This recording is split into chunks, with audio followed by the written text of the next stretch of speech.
What is up, my two-handed, wielding, girthy, shielded, big dick warriors? My name is Jackafee, and I wanted just to create a very quick early game guide or build that will help any warrior just roll with the punches and start really getting some momentum. Warrior is such a great class, but with the difficulty of the game, I know that there may be some people that were put off. Get the fuck out my way. I know there are people, maybe put off early at the start and then quit leveling him up. Asmongold, I'm looking at you. So I just wanted to provide a quick tutorial just to get up to speed running and what I feel is a really good, standard passive tree skill gem. So we'll walk through generally the whole build and what the kind of rotation is. So starting off with skills, we just opened some of the skill gems. The progression is going to be kind of the following. You're first going to want to invest in Rolling Slam. This is going to act as your essential pseudo gap closer early on before you get up to Leap. The reason why you want to definitely do Leap is you'll find that when you roll, you can't roll through enemies. You're going to get stuck. So Leap Slam is not only a great initiator, but it's also a, oh shit, I need to get the fuck out of this pack button. So at the start though, you'll be using Rolling Slam as that gap closer as you're approaching enemies. Bone Shatter is 100% fucking absolutely broken. Essentially what happens is you'll be able to stun an enemy or heavy stun an enemy a lot faster because they're going to be primed for a stun, right? And normal, magic, rare, and unique enemies and bosses have different thresholds to get heavy stunned, right? But this essentially will have a glow above their name, and then you'll be able to essentially use this almost as an execute, and this will have AoE damage, right? So you're walking towards them with Rolling Stun, then you're going to, see this will build up the stun damage, and then this will essentially execute the mobs. Now, obviously in the early game, because you have so many, empty skill slots available, you're going to want to use Earthquake as just maybe you're kiting around mobs, and getting them to that Bone Shatter execute. As you advance, I personally love Infernal Cry.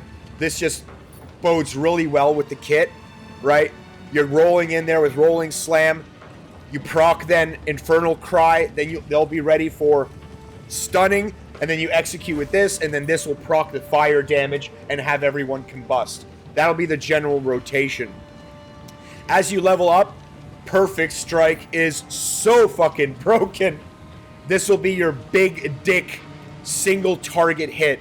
And the way you want to do this is you want to first proc Infernal Cry, because the first attack will do additional damage, and then you'll do Perfect Strike right after you proc the first Infernal Cry, and then Leap Slam. Right now I do have Earthquake equipped on my bars, but I will absolutely be changing that to Sunder. I will probably be changing Infernal Cry to Seismic Cry, and then of course Hammer of the Gods may replace Perfect Strike. I will see. This, however, Bone Shatter, Rolling Slam, I'm rolling with the punches, baby, and that's what I'll be using.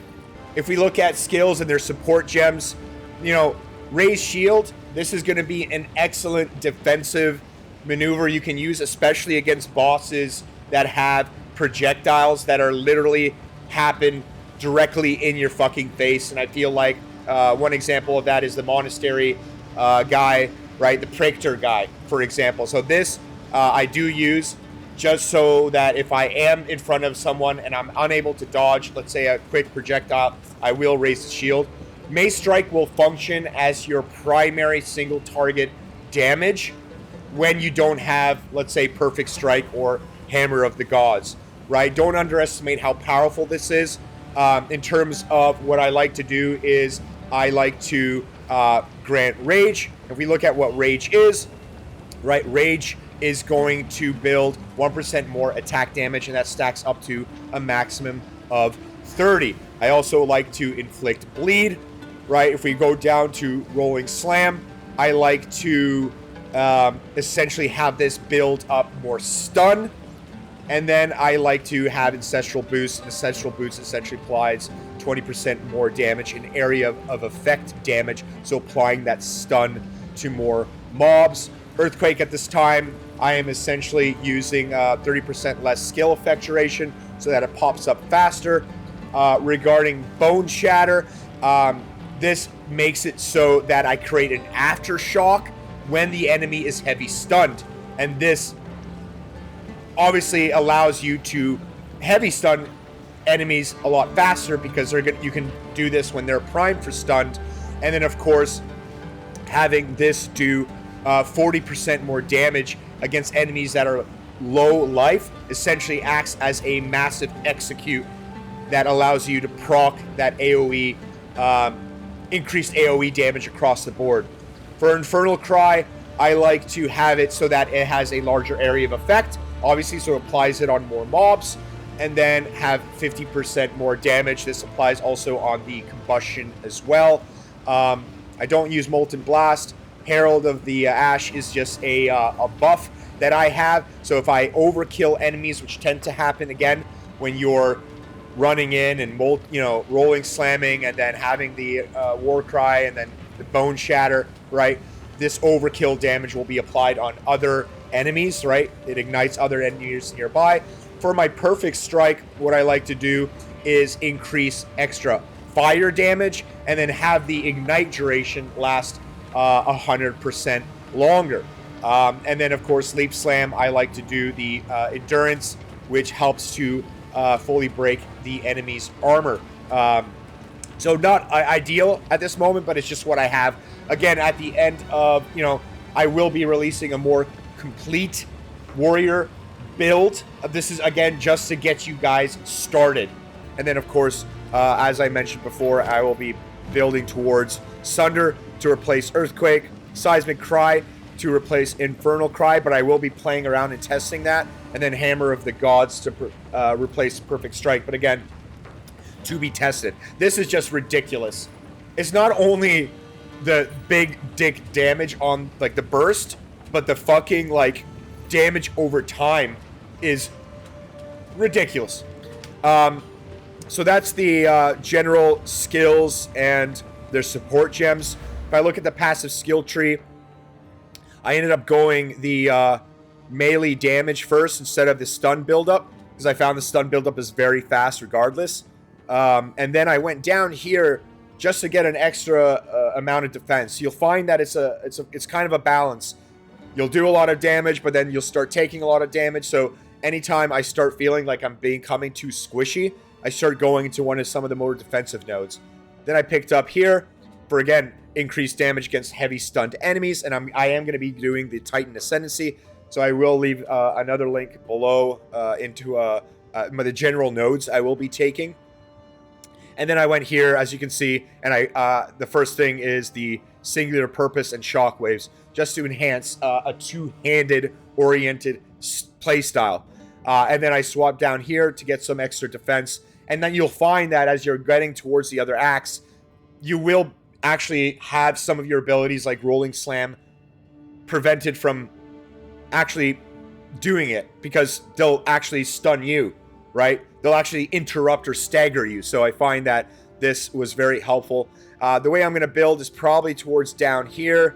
I'm going to get extra critical strike chance. And then I'm probably going to build up here, right? Additional damage to heavy stunned enemies. And then we'll see what I do. Maybe Avatar Fire. I don't know. I am not going to do Giant's Blood. But we'll see. I will make a more complete guide once I get there. I just, again, wanted to provide just a general getting started build. And then if we look at just overall character sheet, right? The charms is good. If you're fighting anything that may slow you, right? This is a good charm. And then if I chose fire resistance, the Act 1 boss does have cold resistance, but I felt the silver charm was viable here at this point. And then as you can see, just going into some general tips and tricks. The first thing would be obviously explore the entire map, right? Let me get out of here. So if we look at like just Act 1, you'll find that, right, there's these like secondary bosses, right? But this adds 10% cold resistance. There's another person that gives you, I think 30% life or 20 additional life. So just making sure that you explore the entire map and ensuring that, yeah, see 30 to spirit. So just ensuring that you explore the map fully and kill every boss, because that will give you additional rewards and permanent stat buffs, right? And not only that, but the way that the game scales in difficulty, they kind of expect you to kind of do exploring. So exploring would be the first. Another tip I would have is, you know, don't hold on to these, right? Like, if you get a normal weapon and you've, like, transferred axe, absolutely start using these where you can upgrade a normal to a magic and then add 2 magic modifiers to that magic item and then upgrade it to rare and then have rare have the 6 modifiers, right? So don't be stingy with these. These drop. What's more important is you progressing through the game and getting other items and power levels than, you know, you holding on to this end game and dying a fuck ton because you haven't received that that power spike. Obviously, I prioritize these types of items on the 2-hander in order to get that power spike. And then, you know what I mean? Just making sure that, you know, you're building to 6 modifiers on every rare, 2 modifiers on every magic before you upgrade it to rare, and so forth, right? And using all the toolkits that the game has. Like, for an example, you know, being able to gamble, right? If you find that, right, you're still wearing the same fucking shitty level 2 amulet, go ahead and gamble, right? Like, and you'll have more than enough drops to warrant gold at this point. And you haven't really invested that many, like, stat points or passive skill trees to even respec. And the respec costs are really reasonable and low. I mean, at least in this early game setting. Always swapping out, of course, the tier of I guess flasks. Always swapping those out. And yeah, that's really all I have to say. So I hope that was helpful. I guess I'll go into and show you kind of just a general rotation. First, I'm going to go to a quick boss just to show you how fucking broken where is it? Yeah, Perfect Strike is right now. So if I just go kind of back here, because there's a boss that you can continuously find. So here I wanted just to quickly show you against this boss that summons kind of just how powerful fucking Perfect Strike is. But here, right, we leap, we war cry, we proc. Look at that damage. Look at that damage, and it just keeps going down, right? Proc war cry, and he's just fucking dead. So just to show the general rotation, right? You're gonna leap into them. You're gonna apply Infernal Cry. That makes sure that everyone has the debuff. At that point, you're gonna do Rolling Slam. Then at that point, they're gonna be able to be primed for stun, Bone Shatter, and that's gonna explode everything. That's the general gameplay. For single target, you're gonna want to approach the enemy, Infernal Cry, and then do a Perfect Strike punch. Now, this of course is dependent on your power level, right? Sometimes you'll leap into enemies and then they'll be primed for stun. Anytime you see this, the white thing above their head, use it. Okay, for single target, right, we're gonna leap. Apply War Cry. Bam, you see that? Then you just watch him die. Watch him die. So we're gonna leap in. War Cry. Prime for stun. Now we're gonna blow them up. You see? He's powerful. One charge. Bam. Now watch him die. Right? Look at that. Don't even have to attack him. Okay, right. We're gonna charge in. Apply this. Prime. Bam. You see what I mean? Anytime you see that Earthquake, the Bone Shatter proc, use it. I'm not even rolling Slam, right? Because they're already getting that stun. Now, if you find that they're not getting stuns, right? Right, you can then apply your big dick stun, which is the Rolling Slam. A couple more examples, but I think you guys get it. Right? Gonna proc. Bam. Right, rolling. Proc. Leap. Always go after casters too. Always go after casters. Always prioritize Bone Shatter. It's so powerful. And I think you guys get the general gameplay, right? Again, it is going to be based on how fast you'll be able to stun them. As soon as you get that proc for using Bone Shatter above their heads, use it. This paired with the Infernal Cry right at the start, so leap, Infernal Cry. If someone is primed for Bone Shatter or primed for stun, use it. If not, you're going to use Rolling Slam. Single target, perfect strike. So for rotation, as I generally progress through the game, heading into mid and late game, I'm most likely going to hop in with leap, right? Use Seismic Cry, then Sunder, then kill any remaining mobs with Bone Shatter, or I may simply just do leap, Infernal Cry, Sunder, Bone Shatter for AoE packs. Single target is very much going to be either, right, walking in and proccing Infernal Cry or Seismic Cry, and then either Hammer of the Gods, or, of course, at this moment, Perfect Strike for single target, big dick boss damage. But anyway, that's just a general early gameplay guide. I hope that was just helpful just to get started. General direction. Don't quit. You know what I mean? Push through, right? Use this for defensives, right? For any bosses with fucking projectiles. And hopefully that was helpful, guys. So that was a quick one. I will release a more fuller, complete guide later on. I just wanted to get this out and continue leveling up. I'm having a fucking blast. Are you? Leave it in the comments below if it's helpful. Leave some of your own build suggestions of what you guys are doing. Please like and subscribe. And guys, I will catch you on the next one. Enjoy your time. Bye.